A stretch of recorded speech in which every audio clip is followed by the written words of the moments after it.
Hey everyone, and welcome. We're thrilled to have you here. Today, we're diving into the wild world of government contracting.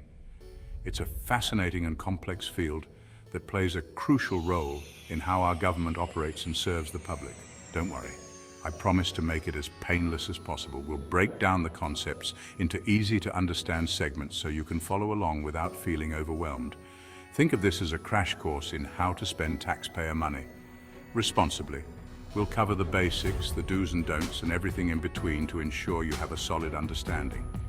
We'll be your guide through the twists and turns of the formal contract award process. From the initial planning stages to the final award, we'll walk you through each step. It's a journey with a lot of steps, but each one is super important to make sure everything is fair, transparent, and, actually legal. We'll discuss the importance of each step and how it contributes to the overall process. We'll also look at the key players involved in government contracting, including contracting officers, contractors, and other stakeholders. Understanding their roles will help you navigate the process more effectively. By the end of this course, you'll have a comprehensive understanding of government contracting and be well equipped to participate in the process. Whether you're a government employee, a contractor, or just someone interested in learning more, this course is for you. So buckle up, grab your metaphorical hard hats, and let's get this show on the road. We're about to embark on an exciting journey into the world of government contracting. Let's get started.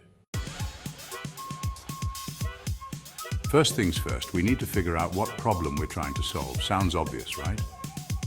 But you'd be surprised how often things go haywire when someone skips this step. It's like trying to build a house without a blueprint. Maybe a government agency needs to upgrade their computer systems. Outdated technology can slow down processes and create security risks. Maybe they need to build a new bridge. Infrastructure projects like these require careful planning and precise execution. Or maybe, just maybe, they need a lifetime supply of rubber chickens. Hey, we don't judge. Even the most unusual needs must be clearly understood. Whatever it is, this need has to be clearly defined before we even think about spending any money. A well-defined problem is half the solution. Think of it like this. You wouldn't go grocery shopping on an empty stomach, would you? You'd end up buying things you don't need and forgetting the essentials. Instead, you make a list, plan your meals, and stick to your budget. The same principle applies to solving any problem. By clearly defining the problem, you set the stage for effective brainstorming and solution development. It ensures everyone is on the same page and working towards a common goal. When the problem is well defined, the path to the solution becomes clearer and the chances of success increase significantly. So take the time to understand the problem thoroughly. It might seem like a tedious step, but it's the foundation of any successful project. Remember, a well-defined problem is the first step towards a well-executed solution. And that's the big idea. Okay, so we know what we need. Now it's time to do some digging. This is where market research comes in. We need to figure out who's out there who can actually do the job. Are there companies that specialize in building bridges that won't collapse during rush hour? Do any tech companies make computer systems that won't be instantly hacked? And who in their right mind sells bulk rubber chickens? Market research helps us answer these burning questions. It's like window shopping, but for government contracts. Now it's time to write the RFP, or request for proposal. This is basically a very detailed dating profile for a potential contract. We're talking about laying out everything, what needs to be done, when it needs to be done by, and how much we're willing to pay for it. The RFP needs to be crystal clear because it's how we'll attract the right suitors for the job. No mixed messages here. Section 5, sending out the bat signal, or the RFP. The RFP is ready, polished, and looking fine. Now it's time to release it into the wild. We need to get the word out to all those eager beavers who want a shot at the contract. This is usually done through government websites and other channels where contractors hang out. It's like casting a wide net and seeing what we catch.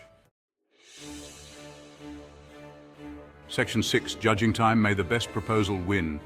The proposals start rolling in and it's time for the fun part. Judging, okay, so maybe fun isn't the right word, but it is important. A team of experts carefully reviews each proposal, looking at things like experience, qualifications, and of course, price. This is serious business, folks. We're talking about taxpayer money here, so we need to make sure we're getting the best bang for our buck. Section 7, and the winner is...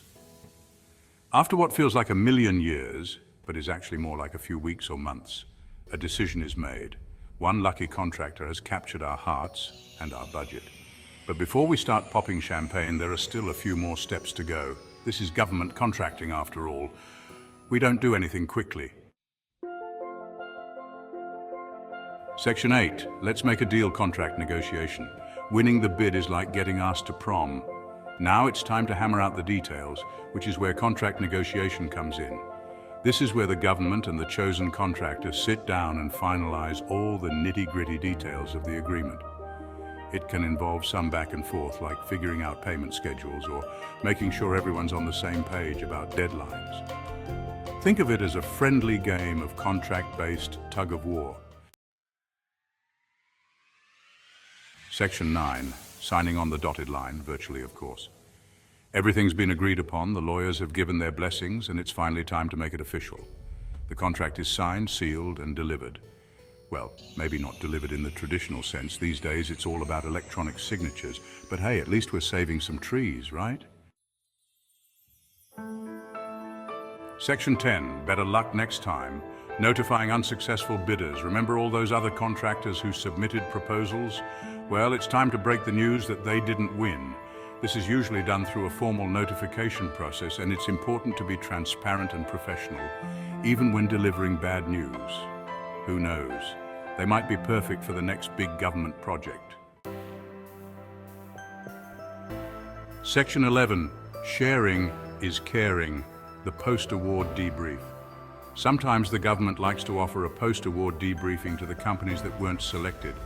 This is a chance for them to get feedback on their proposals and learn how to improve for next time.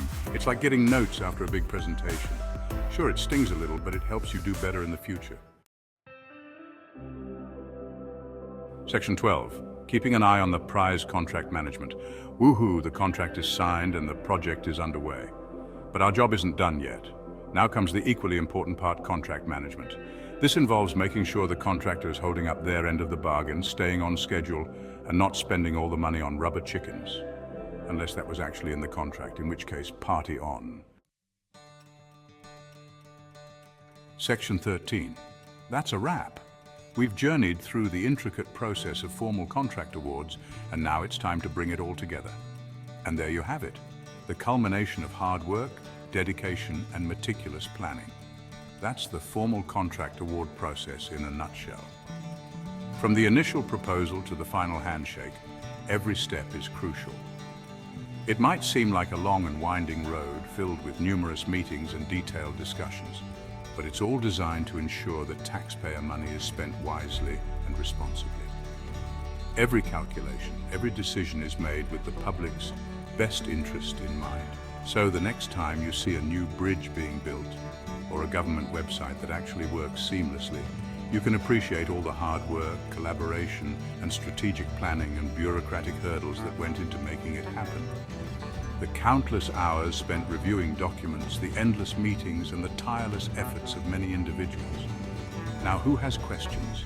This is your chance to dive deeper into any part of the process that piqued your interest. And please, make them good. I've got a reputation to maintain. Let's make this a productive and insightful discussion.